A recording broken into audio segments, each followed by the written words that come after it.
Hi, I'm Brittany. Welcome to my kitchen. Today I'm going to be canning crushed tomatoes with my mom. She is here helping me today. Yesterday, this beautiful box of tomatoes. They are canners. As you can tell, these spots will have to be cut off. I also have, I forgot what variety he said. See, this one, we're probably only going to use half of that, but we'll use what we can. Feed the rest to the deer or throw it out for the squirrels, whatever. In the bottom down here, I have some Carolina Golds. I will show those to you as I pull them out. I'm going to put them in my sink and get them soaking. That way I can get them nice and clean. I've got my pot over here that I'm going to take and put it on the stove because I am blanch these, and that way we can peel the skins off nice and easy. And we are going to core them first and score them on the bottom with an X. I will show y'all how we do that in just a few minutes. Let me finish getting all this set up and get the tomatoes in the sink, and I'll be right back. All right, I'm getting these put in the sink. Like I said, don't worry about spots like that. We will cut them off. This one looks like it's a little green. It actually is a little green, but it's white right here because it is sunburnt. I'm going to put that one right there in the window. Let it ripen up. I forgot what variety he said these red ones were. I think we planted, that one's a little too green still too. I'll put that one in the window. I think he planted, I don't know, I think at least 5 different varieties of red tomatoes this year. Every year we plant a lot of different ones. Here's the Carolina Gold. See how pretty those are? I am going to do these in jars all on their own, just so we can have some beautiful golden looking tomatoes. We probably will have a couple of jars where we're going to have to mix in the 2 different varieties. So I'm going to go ahead and get that whole box into the sink, and we'll be back. I've got all of them in the sink now. Look at how beautiful these Carolina Golds are. So I'm going to get these washed off a little bit. I'm going to get my strawberry core. Actually, it is perfect to take out these middle parts. So here's my strawberry core. It works perfect for these. It pulls the core right out. We're going to take a knife and put an X on the bottom. And then I'm going to have water boiling over here in this pot. Actually, I'm going to get that going right now. While this is heating up, I'm going to get my kosher salt. You can use kosher salt, canning salt, sea salt, pink Himalayan salt, as long as it's not iodized salt. That does not work out well with canning. So just, you can use any of those salts listed. I'm going to grab my lemon juice real quick. Putting lemon juice in these makes them safe to be water bath canned. If you do not put lemon juice in them, then you can still can them, but they would have to be pressure canned. A lemon juice actually kind of brings out the flavor a little bit, honestly. At least I think so. But that's all up to preference. If y'all want to pressure can it, I'm not entirely sure on the details on doing that, because we just personally put lemon juice and salt in them and water bath can them. Now salt, that is optional. You absolutely do not need to have the salt. But once again, we add that because it adds great flavor. We like to eat our tomatoes with a little bit of salt if we're sitting there snacking on them or whatever, and it gives it that same sort of taste, and it enhances that flavor as it sits on the shelf. So I'm going to get out my measuring spoons and all that good stuff, and I'll be right back with you. Okay, y'all can see me? Perfect. Okay, so a tablespoon of lemon juice per jar. Just going to go ahead and get that in these, and then we'll do the salt. You can put this in before you put the tomatoes in there. You can put it in after. You can put it in the middle. It doesn't matter as long as it gets in there. Now if you're doing quarts, do 2 tablespoons of lemon juice and a whole teaspoon of salt. These are pints, so I'm doing 1 tablespoon and half a teaspoon.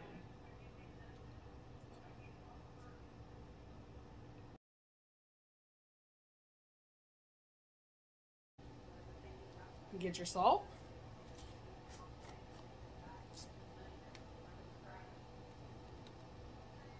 Half a teaspoon.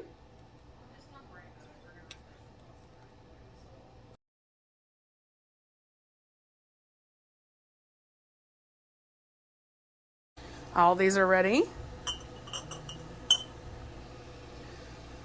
Now, as soon as my mom is ready, she is going to help me with the blanching process.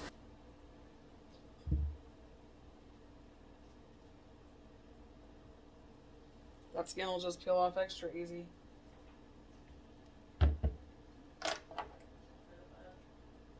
Now, the strawberry huller, I guess is the right word for it. Works perfect for these smaller ones. Put an X, drop it in the bowl. Let's see, I'm gonna move this bowl closer right there so I don't drop or drip tomato juice all over the place.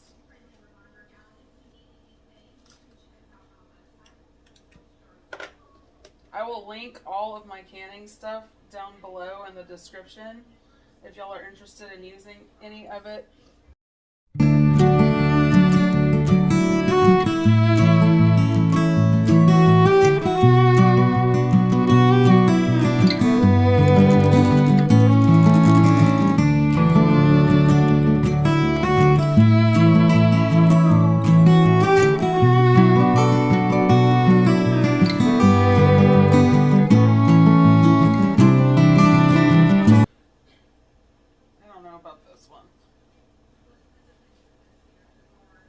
See all of that? I would not recommend canning this tomato. But that's okay. It's not going to go to waste. We're in a drought here. So whenever I have any extra stuff to compost or anything like that, we do throw it out to the deer. If I had chickens right now, I would throw it out to them also. See, I don't know about that one either.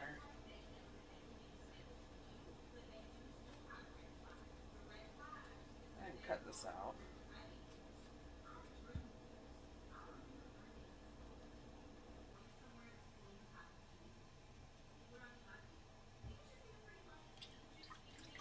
There's a lot more green tomatoes in this box than I thought. But I do have frozen overripe tomatoes from this year. We just didn't have a chance to use them in our salads or whatever. So they were getting really soft and red sitting on the table. So what I'm probably going to do with those, since they're frozen, I'll drop them in the hot water and do like a, I guess you could call it like a backwards kind of blanch. So instead of getting them hot first and then putting them in cold water, they're already frozen, you just put them in hot water. So that's probably what we're going to end up doing. I froze them for this reason, so I can make ketchups and stuff like that with them later on in the year. But in this part of Texas, we will have tomatoes all the way until it freezes. Look at the meat on these Carolina Golds. Isn't that just beautiful? I'm going to have to, well, I would say I'm going to have to plant some next year, but I plant what he doesn't. So we kind of get together and we figure out what varieties he's planting and I'm planting, and we kind of do that. That way we have a wide variety. Obviously, I do not have fields here or huge gardens here at the house. I just do mines where, you know, if we want a salad and we're out of tomatoes from the farm, I can just run outside and grab a tomato, you know. And it's so convenient. This next year, he has given me a nice sized garden that he already has out there that's right next to the field. It's got water and it's fenced in. I won't have to worry about the deer there as much as I have to worry about here. And it's only 3 miles away. That's a plus. So I am definitely going to utilize that next year for my pumpkins and stuff like that I just won't be able to keep the deer off of. I'm going to have to fence in my pumpkin vines that I'm growing in right now, because I keep on seeing nibbles taken off my leaves. So we got all of these. These are all still green and pink, and I'm just not going to worry about those. I'll let them ripen up here in the window and I'll try to use them fast. Either that or they were just too pretty to can. Bring them over here. Okay.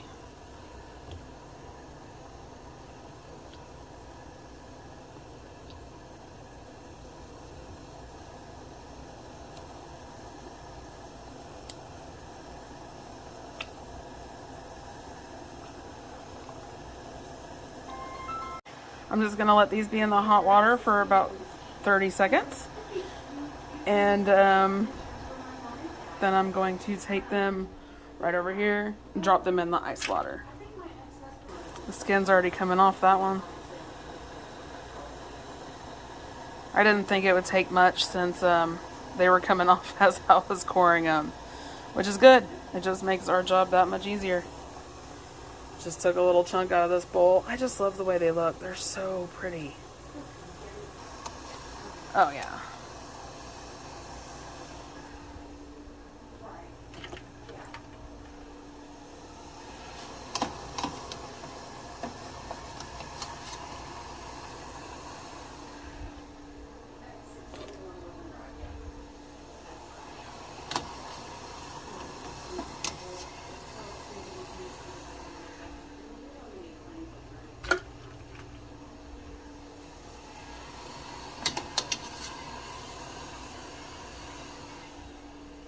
I'm gonna get this bowl finished and we'll be right back. While the other ones are in there, I just wanted to see how easy they were if I could do this with one hand. Not as easy as I thought, but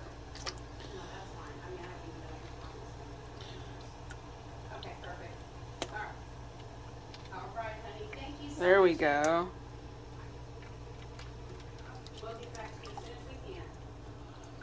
Gonna cut that bottom part off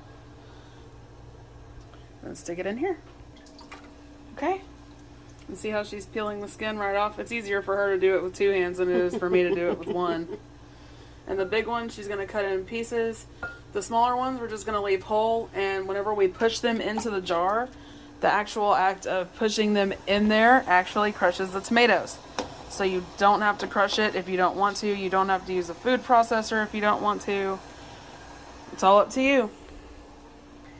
Our bowl of tomatoes over here is getting a little full. So we'll start just putting them in here. They are a little pinker than what we want, but by the time they cook down and everything, Mom says they should be okay. Hello, She's everyone. Been doing this longer than I have, obviously. You just want to pack them in there, smush them down. And yes, my jars are sterilized. Everything is clean. That way we can safely.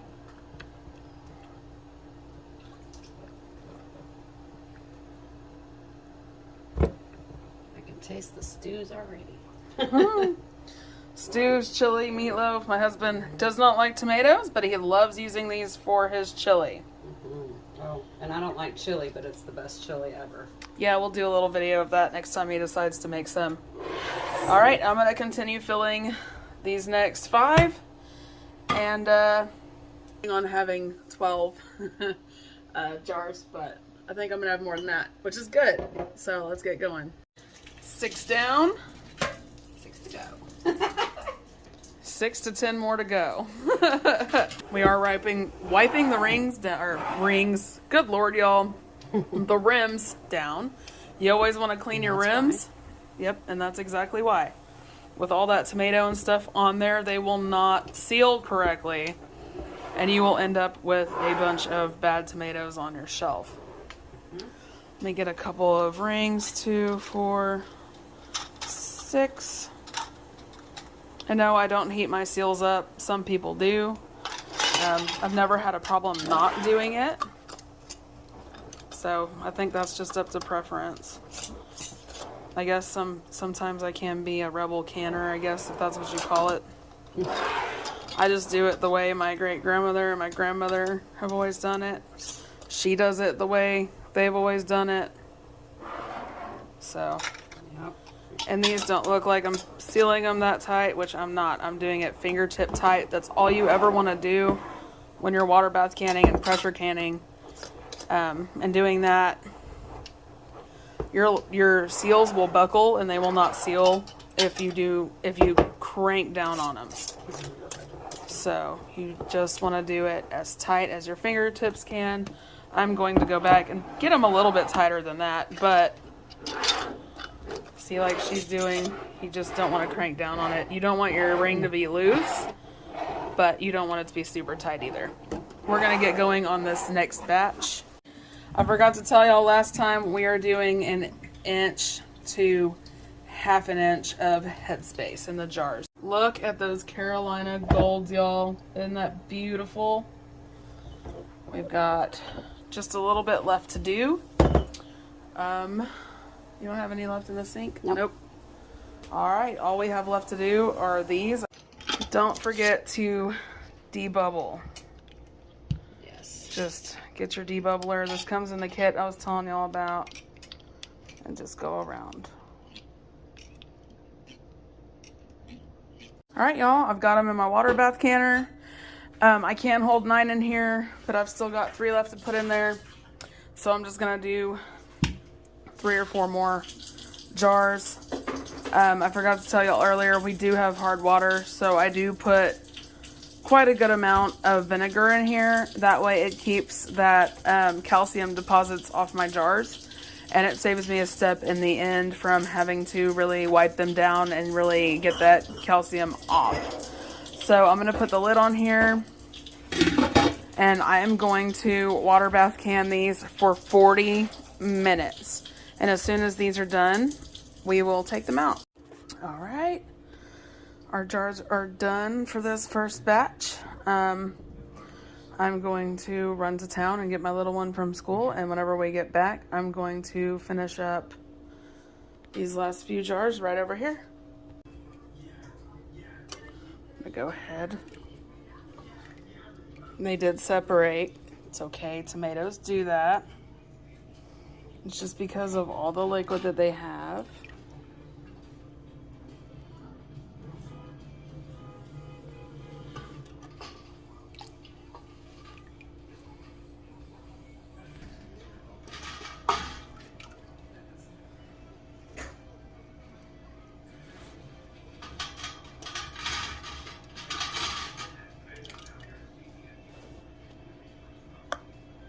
Here is our first batch. Our second batch, I'm going to be using my frozen overripes, which works out good because all I have to do is drop them in boiling water and they will peel instantly. All I have to do is that and core them and stick them in these jars also. I've had my frozen ones sitting out for about an hour or 2. They are thawed. This one's still a little bit frozen on this side, but I'm going to go ahead and start coring these and peeling them. See, that's not going to be hard at all. I'm going to get this going, that way I can fill these last couple of jars. So let's get started with this.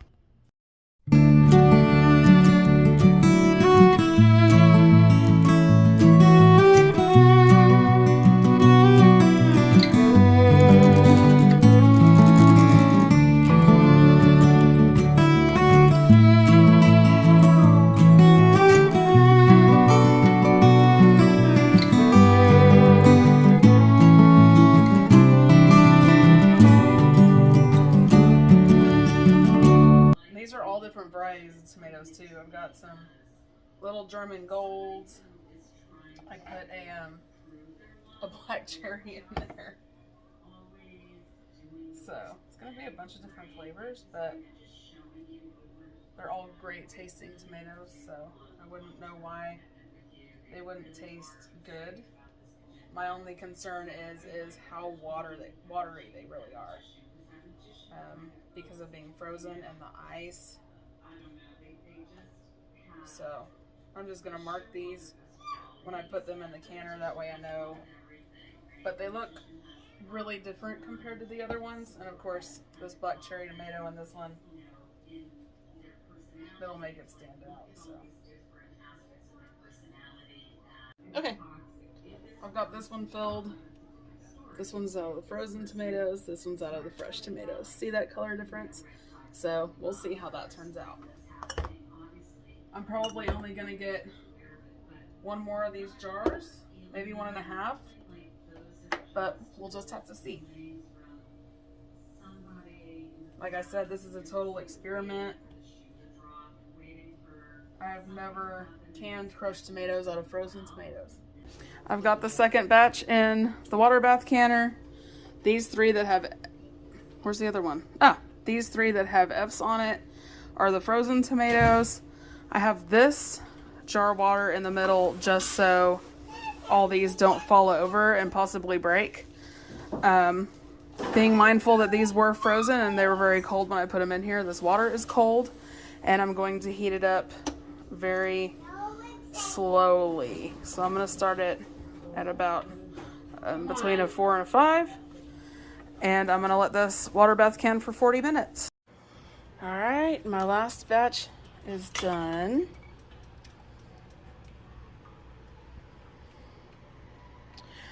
So, out of the tomatoes we got from the farm the other day, I got, let's see how many jars.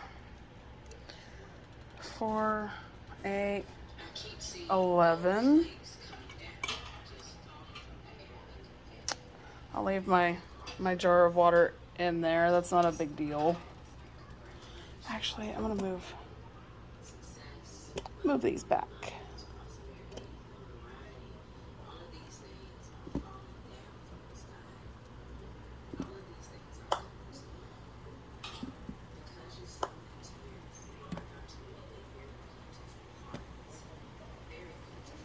Those Carolina Golds are just so pretty.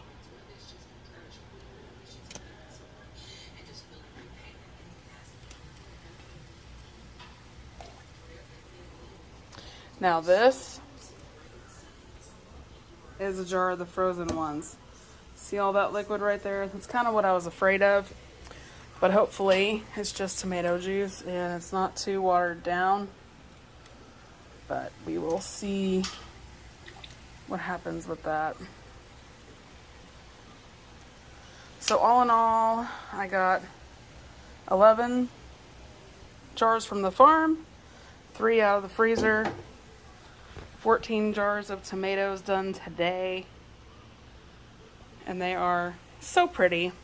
I love having a successful canning day. It's been a long one, but this recipe is super easy to do. All right, guys, I'm gonna get dinner going. Y'all have a good night, and I'll catch you later. Don't forget to like and subscribe.